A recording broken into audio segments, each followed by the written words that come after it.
नमस्कार, मैं हूं अशोक वर्मा। आप देख रहे हैं टीवी 20 न्यूज। देश और प्रदेश की खबरें देखने के लिए बने रहिए हमारे साथ। अब शुरुआत करते हैं खबरों का सिलसिला। मुख्य चिकित्सा अधिकारी डॉक्टर आयन तिवारी ने कार्यक्रम की जानकारी देते हुए कहा है कि संचारी रोग नियंत्रण अभियान 2 तारीख से शुरू होकर 30 अप्रैल तक चलाया जा रहा है, जिसमें दस्तक अभियान शुक्रवार आज से शुरू होकर 30 अप्रैल तक चलेगा। इस अभियान में विभिन्न विभागों के साथ सहयोग एवं समन्वय बनाकर जन जागरूकता व जन सहभागिता के साथ साफ सफाई पर विशेष ध्यान दिया जाएगा। डॉक्टर तिवारी ने बताया कि दस्तक अभियान के तहत जिला स्तर पर एवं ब्लॉक स्तर पर एएनएम, आशा और आंगनबाड़ी के सहयोग से संचालित होगा। इस दौरान घर घर सर्वे अभियान में इन्फ्लुएंजा लाइक इलनेस, टीबी के संभावित मरीजों व आईसीडीएस द्वारा कुपोषित बच्चों को चिन्हित कर सूची बनाई जाएगी। साथ ही कोविड-19 महामारी से बचाव तथा रोग के लक्षणों के विषय में भी जानकारी दी जाएगी। पूर्व से संचालित संचारी रोग से बचाव के लिए नगर एवं ग्रामीण क्षेत्रों में नालियों की सफाई, गड्ढों को बंद कराना, एंटी लार्वा का छिड़काव एवं फॉगिंग कराई जा रही है। आजमगढ़ जनपद में पुलिस अधीक्षक अनुराग आर्य के निर्देश पर विभिन्न थाना क्षेत्रों से कई अपराधी गिरफ्तार हुए हैं, क्योंकि पुलिस अधीक्षक अनुराग आर्य ने जब से जनपद की कमान संभाली है, अपराध खेमे में हड़कंप मचा हुआ है।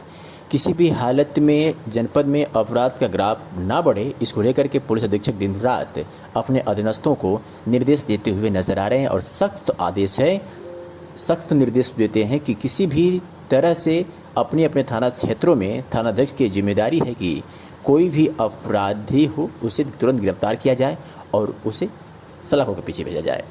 ऐसे में ही थाना तरवा पुलिस ने शादी का झांसा देकर दुष्कर्म करने वाले एक अवांछित अभियुक्त को आज गिरफ्तार किया।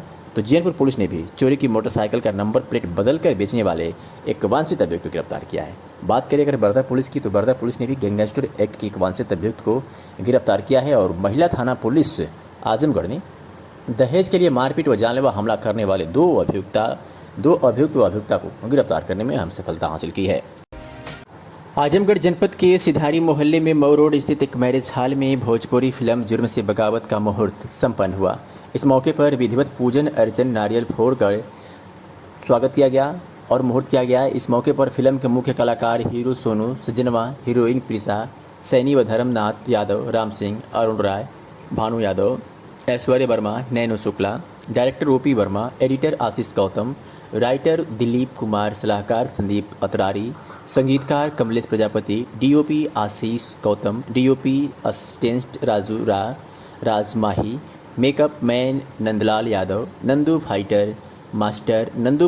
मास्टर संदीप, प्रोडक्शन रविकांत यादव, मैक्स बाल कलाकार तनु कुमारी, गीतकार और गायक मुकुल मुबारकपुरी सहित जनपद के और भी बहुत लोग मौजूद थे। लोकप्रिय गायक राजेश रंजन भी मौजूद थे। राम भजन राम, श्रीमती मंजू देवी और तमाम लोग उपस्थित रहे।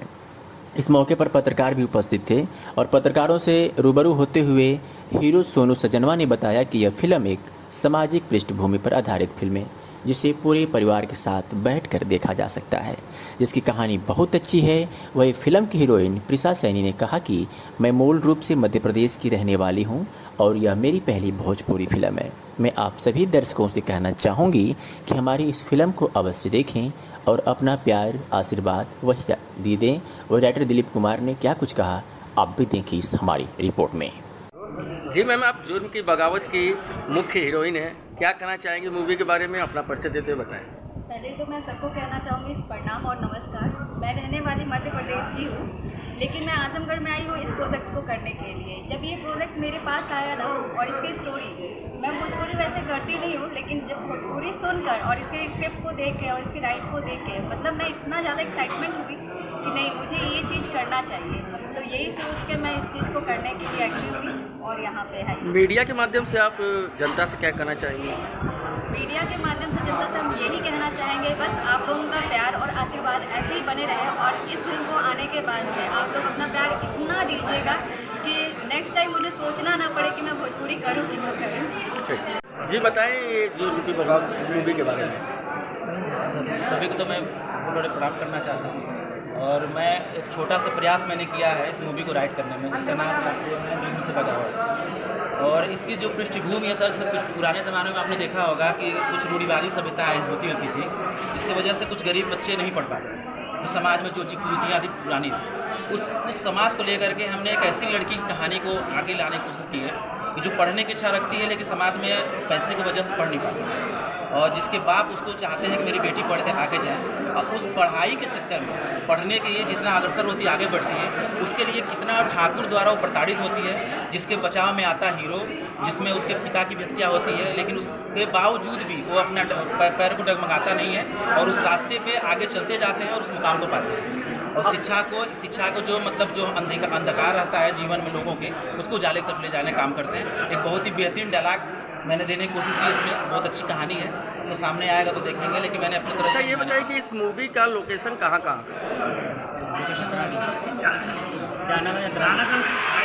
यही आजमगढ़ में लोकेशन है, जहानागंज, अतरारी और जो भी लोकेशन आसपास के गाँव हैं, गाँव चाहिए है लोकेशन, ये सब यही फिल्माई जाएगी। आजमगढ़ मेरा नमस्ते प्रणाम, और जितने भी न्यूज़ चैनल न्यूज़ देख रहे हैं सभी दर्शकों को मेरा नमस्कार प्रणाम। और बहुत सौभाग्य की बात है कि आज हम सभी भोजपुरी कलाकार सभी लोग मिल करके जो कि एक फिल्म लेकर के आ रहे हैं, जिस फिल्म का नाम है जुल्म से बगावत। और हमारे बड़े भैया जो राइटर दिलीप कुमार जी लिखते हैं, और बहुत ही अच्छी फिल्म लिखते हैं। डायरेक्टर में हमारे रुपये 8 भैया जी हैं, और जो मेरी हीरोइन है, फिल्म की हीरोइन है ऋषा सैनी जी, और बहुत ही अच्छे कलाकार हीरो और गायक बड़े भैया राजू राजमाही जी हैं, और DOP और एडिटर बहुत ही अच्छे भैया हमारे बड़े भाई आशीष गौतम। ये आपकी मूवी किस पृष्ठभूमि में बनी हुई है ताकि ये परिवार के साथ देख सकते हैं? देखिए, हम मूवी को मैं समाज में शिक्षा को देखते हुए, और गरीब एक असहाय जिसके पास पैसे नहीं है, और वो मतलब कि अपने परिवार को, अपने बच्चे को कैसे पढ़ाए, इस चीज़ को लेकर के हम इस फिल्म को लेकर के आए हैं। और मतलब शिक्षा को मेरा ज़्यादा फोकस है, मेरा शिक्षा और गरीबी, दो चीज़ पर मेरा ज़्यादा फोकस है। मीडिया के माध्यम से जनता से क्या कहना चाहिए? हम मीडिया के माध्यम से हम यही कहना चाहते हैं कि हम फिल्म को हम ला रहे हैं, और कुछ देख करके हमारे कवि जी और जो भी हमारे सहयोगी थे, जो भी कलाकार हैं, इसको विचार विमर्श करके और कुछ सोच समझ करके हम इस चीज़ को मीडिया के माध्यम से ला रहे हैं और कहने का प्रयास कर रहे हैं और दिखाने का भी प्रयास करेंगे। यही है, इसी चीज़ को लेकर के हम लोग आगे आए हैं। आजमगढ़ जनपद में पुलिस अधीक्षक अनुराग यार के निर्देश पर आज सुधारी पुलिस ने बड़ी कार्रवाई की है और बड़ी सफलता भी हासिल की है। सुधारी पुलिस ने नाबालिग लड़के के साथ दुष्कर्म करने वाले 2 अभियुक्तों को गिरफ्तार कर सलाखों के पीछे भेज दिया है। बात करें कि अभियुक्त मोहम्मद रजब पुत्र मेहदी हसन, आइमा थाना मुबारकपुर जनपद आजमगढ़, और हाल पता डुगडुगवा थाना सिधारी, और दूसरा गुड्डू गोरिया पुत्र शहनवाज उर्फ बुद्धू गौरियाना मस्जिद कटकर थाना सिधारी आजमगढ़। वादिनी की पुत्री उम्र 15 वर्ष को बहला फुसलाकर अपने घर ले जाकर छुड़खाने और बलात्कार करना सहित तमाम उसके ऊपर आरोप थे। इन दोनों लोगों के इस आरोप पर पुलिस ने मुकदमा पंजीकृत किया था और आज इनको गिरफ्तार कर सलाखों के पीछे भेज दिया है। आजमगढ़ के निजामाबाद कस्बे में कवि सम्राट पंडित अयोध्या सिंह उपाध्याय हरियौद की जयंती शुक्रवार को धूमधाम के साथ मनाई गई। लोगों ने उनके पैतृक नगर में गोष्ठी का आयोजन कर उन्हें याद किया, जिसकी अध्यक्षता नगर पंचायत अध्यक्ष प्रेमा यादव और संचालन साहित्यकार डॉक्टर शाहनवाज ने किया। अपने संबोधन अतिशासी अधिकारी प्रहलाद पांडे ने कहा कि हरियौद ने अपनी कविताओं से मानवीय करुणा, मानवीय गरिमा, मानवीय स्वतंत्रता की आकांक्षा, मान्यताओं एवं दृष्टिकोण की नई व्याख्या प्रस्तुत की। हरियौद की कविताएं समाज को नई दिशा एवं समाज का मार्ग प्रशस्त करती है। इनकी रचनाएं समाज को जीवटता एवं बुद्धिमत्ता का पाठ पढ़ाती है। प्रेमा यादव ने कहा कि पूरे देश में निजामाबाद कस्बा का नाम हरिऔध जी के नाम के कारण जाना जाता है। उन्होंने कहा कि जिस खड़ी बोली को आज राष्ट्रीय भाषा बनने का सौभाग्य प्राप्त हुआ है, उसके विकास में हरिऔध जी का विशेष योगदान है। भाजपा नेता संतोष पगोड़ ने कहा कि हरिऔध जी के नाम से निजामाबाद का नाम पूरे देश में जाना जाता है। भारतीय पत्रकार संघ के जिलाध्यक्ष वीरेंद्र नाथ मिश्र ने कहा कि हरिऔध ने हिंदी भाषा के विकास में बहुत काम किया और उन्होंने कई भाषाओं में रचनाएं की।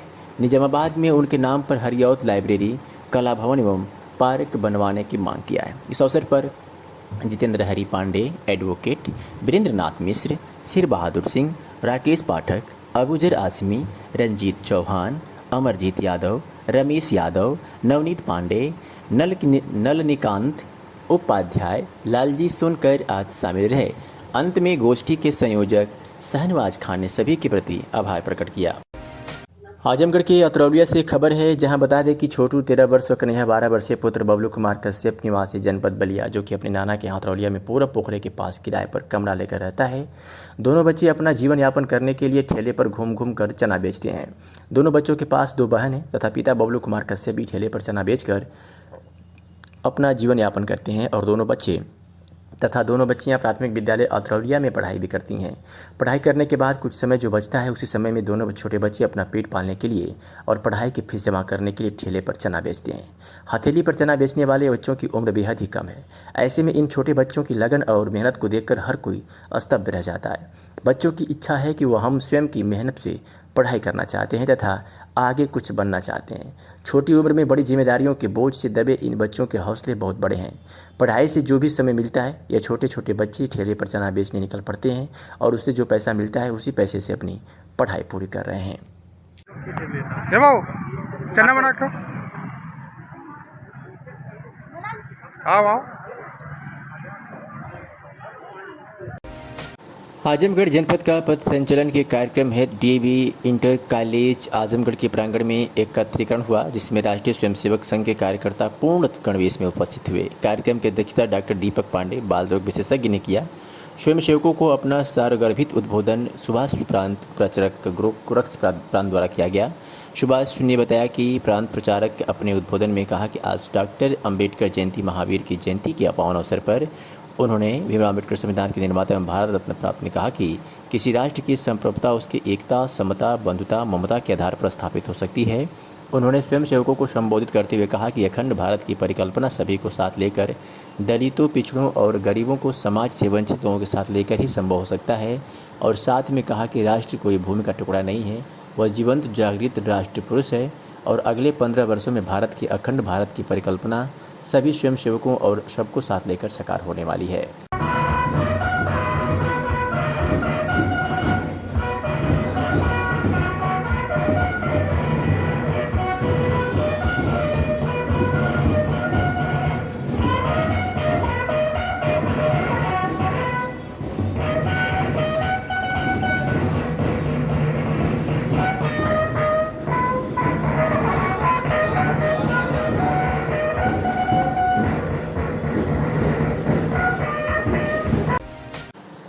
और सगड़ी से खबर है, जहां सगड़ी तहसील क्षेत्र के सेवराकुंड गांव में संविधान निर्माता बाबा साहेब डॉक्टर भीमराव अंबेडकर की 131वीं जयंती समारोह धूमधाम से मनाई गई। इस अवसर पर ग्राम प्रधान ने अंबेडकर जयंती पर गांव के छात्रों के लिए भी पुरस्कार की घोषणा की। कहा कि शिक्षा को बढ़ावा देने के लिए 8वीं पास होने पर 2500 रुपये यानी 2500 और हाई स्कूल पास होने पर 5000, इंटर पास होने पर 7500 रुपये छात्रों को देने की घोषणा की। सगड़ी तहसील क्षेत्र के सेवराकुंड में संविधान निर्माता बाबा साहेब डॉक्टर भीमराव अम्बेडकर के चित्र पर ग्राम प्रधान परमात्मा सिंह उर्फ पिंटू ने पुष्प अर्पित कर नमन किया। उनके बताए गए पद चिन्हों पर संकल्प लिया। बाबा साहेब के जीवन पर प्रकाश डालते हुए शिक्षा के प्रचार प्रसार पर बल दिया।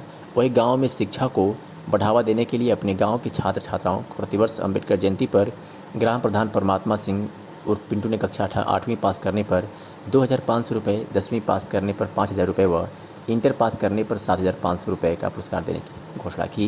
ग्राम प्रधान परमात्मा सिंह उर्फ पिंटू ने कहा कि बाबा साहब को उनकी जयंती पर शिक्षा को बढ़ावा देना ही सच्चा नमन होगा। शिक्षित होकर ही उनके पद चिन्हों पर समाज व राष्ट्र में बाबा साहब का सिपाही बना जा सकता है। ग्राम प्रधान अम्बेडकर जयंती पर घोषणा की गाँव व क्षेत्र में चर्चा का विषय बना हुआ है। इस दौरान गाँव के सैकड़ों लोग संख्या में मौजूद रहे। सर, आपका परिचय?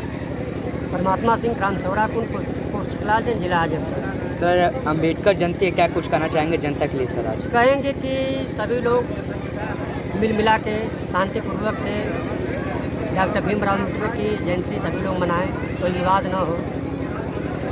और सर, आपकी तरफ से एक योजना भी चलाने वाले हैं, ग्राम प्रधान भी है गाँव के। हाँ, एक योजना हमारी यही है कि जो बच्चा ग्राम सेवराकुंड, बालापुर, रामशाला में जो भी बच्चियाँ 8 में जो टॉप करेगा उसको 2500 रुपया देने का काम हम करेंगे। और इंटर में और 10वीं में जो लड़का और लड़कियां जो टॉप करेंगे उनको 5000 रुपया देने का काम करेंगे। और 12वीं क्लास में जो लड़का लड़की जो टॉप करेगा उसको 7500 रुपया देने का काम करेंगे। पूरे देश में डॉक्टर भीमराव अंबेडकर की 131वीं जयंती बड़े ही हर्षोल्लास व धूमधाम से मनाई गई। वही क्षेत्र के इंद्रपट्टी भरसानी गांव में युवाओं के सहयोग से रामाश्रय की अध्यक्षता में बाबा साहब डॉक्टर भीमराव अंबेडकर की जयंती बड़े ही धूमधाम से मनाई गई, जिसे लेकर सुबह से ही गांव के युवाओं ने तैयारियां शुरू कर दी थी। वही देर रात तक नाटक तथा सांस्कृतिक कार्यक्रमों के माध्यम से बाबा साहब की 131वीं जयंती मनाई गई। डीजे की धुन पर ग्रामीण युवाओं ने जमकर डांस किया, तो वही महिलाओं ने भी बाबा साहब की जयंती में बढ़ चढ़कर हिस्सा लिया और नारे लगाए, जिसके लिए पंडाल को बड़े ही आकर्षक ढंग से सजाया गया था, जहां लोगों ने बाबा साहब डॉक्टर भीमराव अंबेडकर को माल्यार्पण कर नमन करते हुए उन्हें याद किया। विद्युत झालरों से सजाए गए पंडाल में पूरी रात बाबा साहब की जयंती मनाई गई, जहां लोगों ने बढ़ चढ़कर हिस्सा लिया। इस दौरान गांव के लोगों ने जुलूस निकालकर डीजे की धुन पर जमकर डांस भी किया। गांव निवासी कीर्ति कुमार ने बताया कि आज पूरा देश बाबा साहब भीमराव अंबेडकर की जयंती मना रहा है। संविधान रचयिता के जन्मदिन को पूरा देश मनाता है। उन्होंने गरीबों के उत्थान के लिए हमेशा लड़ाई लड़ी है। साथ ही साथ एक संविधान, एक समान अधिकार दिलाकर शोषित वंचित गरीबों को उनका हक दिलाया। इसलिए आज हर वर्ग के लोग बाबा साहेब डॉक्टर भीमराव अंबेडकर की जयंती पर उन्हें माल्यार्पण कर नमन करते हैं। भारत रत्न डॉक्टर भीमराव अंबेडकर ने हमेशा गरीबों की लड़ाई लड़ी तथा गरीबों को उनका अधिकार दिलाने में मदद की। आइए सुनाते हैं कि स्थानीय लोगों ने क्या कुछ कहा। अपना परिचय बताएं आप। जी, मैं कीर्ति कुमार हूँ और मैं इंद्रपट्टी ग्राम सभा का रहने वाला हूँ। अच्छा, आज यहाँ जो कार्यक्रम रखा गया है, इसका मुख्य उद्देश्य क्या है? मुख्य उद्देश्य समाज को जागरूक करना है। समाज जो है बहुजन समाज, इसको जागरूक करना और जो है समाज में जितनी भी बुराइयां हैं उन बुराइयों से लड़ने की प्रेरणा लेना, यही इसका उद्देश्य है। अच्छा, आज यहाँ 14 अप्रैल मनाया जा रहा है, तो कैसे आप लोग मना रहे हैं? ऐसे हम लोग जो है एक उत्सव के रूप में मनाते हैं और हमें बाबा साहब के जीवन से एक प्रेरणा मिलती है कि हम शिक्षा की ताकत को पहचानें और बाबा साहब के जीवन चरित्र को पढ़ने से यही पता चलता है कि शिक्षा एक ऐसा शेरनी का दूध है जो उसको पिएगा वही दहाड़ेगा। तो उनका मेन उद्देश्य यही रहा कि शिक्षा का महत्व समाज समझे। हमारा नाम श्याम बहादुर है, हमारा घर इंद्रपट्टी भरसानी है और हम सब मिलकर 14 अप्रैल मना रहे हैं और ऐसे ही हरदम मनाते रहेंगे। हमारा ये सब सहयोग करें, हम लोग सब लोग आज साथ जुटकर 14 अप्रैल मनाएंगे। जौनपुर में पुलिस महानिरीक्षक द्वारा पुलिस लाइन जौनपुर का आकस्मिक निरीक्षण किया गया और पुलिस महानिरीक्षक वाराणसी परिक्षेत्र वाराणसी के सत्यनारायण द्वारा पुलिस लाइन जौनपुर का आकस्मिक निरीक्षण किया गया। निरीक्षण के दौरान पुलिस अधीक्षक जौनपुर, अपर पुलिस अधीक्षक नगर, अपर पुलिस अधीक्षक ग्रामीण व अन्य अधिकारी मौजूद रहे। वरिष्ठ पुलिस अधीक्षक जौनपुर अजय साहनी द्वारा अपर पुलिस अधीक्षक नगर व ग्रामीण में भारी फोर्स के साथ जौनपुर भंडारी रेलवे स्टेशन पर फ्लैग मार्च किया तथा रेलवे स्टेशन व थाना जीआरपी का निरीक्षण किया गया एवं संबंधित अधिकारीगण को आवश्यक आदेश निर्देश भी दिए गए।